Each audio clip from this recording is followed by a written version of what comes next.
nous commençons ensemble le premier épisode, qui sera un peu court, mais qui va introduire l'ensemble de l'histoire.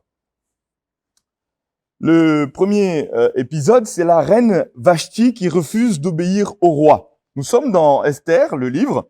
Je vous propose de le prendre et de le lire au verset, donc chapitre 1, le verset 10 à 12. Alors, il nous est dit, le 7e jour, dans l'euphorie du vin, le roi dit à Méouman et les autres, donc il y a Bigta, Abagta, Zétar et Carcasse, les 7 eunuques de service auprès du roi Assuérus, de faire venir la reine Vashti en présence du roi avec sa couronne royale pour montrer sa beauté au peuple et au prince, car elle était très belle. Mais la reine Vashti refusa de se rendre à l'ordre du roi, transmis par l'intermédiaire des eunuques. Le roi en conçut une grande indignation et fut enflammé de fureur. Ce qui se passe ici, c'est que la reine ose refuser. Alors, c'est dans notre époque, on pourrait dire, le texte ne nous dit pas pourquoi elle refuse. Alors, le contexte ici, c'est que c'est une grande fête. Pendant des mois, le roi fait une fête. En fait, les historiens nous disent qu'il était en train de préparer toute une stratégie de guerre pour aller. Il était convaincu qu'il allait triompher contre la Grèce. Et puis là, dans ce contexte, il est pris, tout le monde boit. C'est une sorte d'orgie en vérité. Hein. Donc, je ne sais pas si c'est pour cette raison qu'elle a refusé, mais tout le monde était comme ivre. C'était un contexte qui était malsain.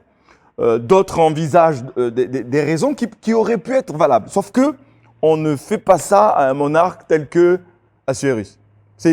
Il était vexé. Et l'enjeu, le texte nous dit, c'est que si la reine fait ça, ça va donner l'exemple à toutes les femmes dans son empire, et ça va être une catastrophe. Donc, qu'est-ce qu'il fait? Il envisage tout simplement de la révoquer, c'est-à-dire de la remplacer. Toujours dans l'épisode 1, la Bible nous précise qu'elle n'a pas été exécutée. On va lire le verset 19.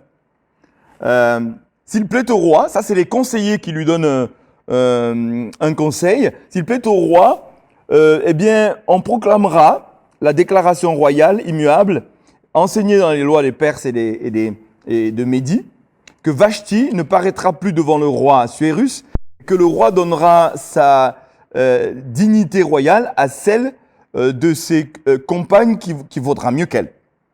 À ce moment-là, ce qui se passe, c'est qu'elle est certainement envoyée en exil.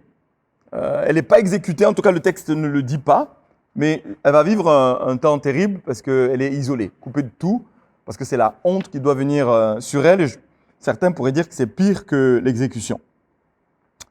Voilà pour le premier épisode. J'espère que ça vous donne envie de découvrir la suite. La conclusion serait que Dieu se sert d'une faute de quelqu'un pour que son plan se réalise.